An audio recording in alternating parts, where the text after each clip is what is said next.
হয়, আজি কিছু সময় পূৰ্বে কলমানা হাইৱে চক প্ৰাংগণত এক ভয়ানক পথ দুৰ্ঘটনা সংঘটিত হৈছে।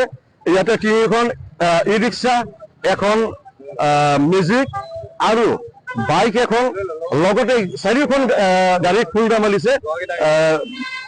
মেজিক বলেৰো মেজিকে খুন্দা মাৰিছে আৰু যথেষ্ট ক্ষয় ক্ষতি হৈছে। এতিয়াও হাইৰোডত গাড়ীবিলাক পৰি আছে। পুলিচ প্ৰশাসন আহিছে, তেওঁলোকে গাড়ীখিনি উদ্ধাৰ কৰি আছে, থানালৈ লৈ যাই আছে। ইয়াতে ই ৰিক্সাৰ যাত্ৰীকে আদি কৰি ই ৰিক্সাৰ চালক সকলোৱে যথেষ্ট দুখ পাইছে আৰু হস্পিটেলত ইতিমধ্যে প্ৰেৰণ কৰা হৈছে।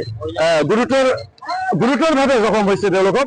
গতিকে এনেকুৱা দুৰ্ঘটনা এইখিনি এৰিয়াত আগে পিছে সদায় হৈয়ে থাকে। গতিকে মই সচেতন ব্যক্তি হিচাপে প্ৰশাসনক দাবী জনাম, বৰপেটা আৰক্ষী থানাক দাবী জনাম যে আপোনালোকে ট্ৰাফিক পুলিচৰ জৰিয়তে যাতে অহাকালিৰ পৰা আপোনালোকে দুজন ট্ৰাফিক পুলিচ ইয়াতে নিয়োগ কৰক আৰু তেওঁলোকে এই তদাৰক কৰক। তেওঁলোকে যান বাহন পৰিচালনাৰ ক্ষেত্ৰত ৰাইজক সহায় সহযোগিতা কৰক, যাতে পুনৰ এই ঘটনাৰ আৰু পুনৰাবৃত্তি নহয়।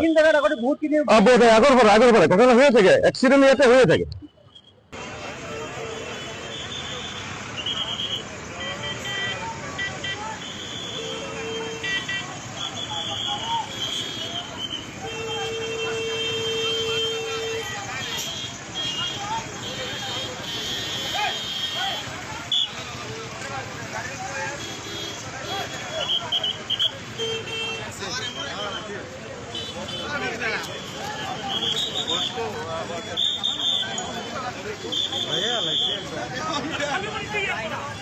খালি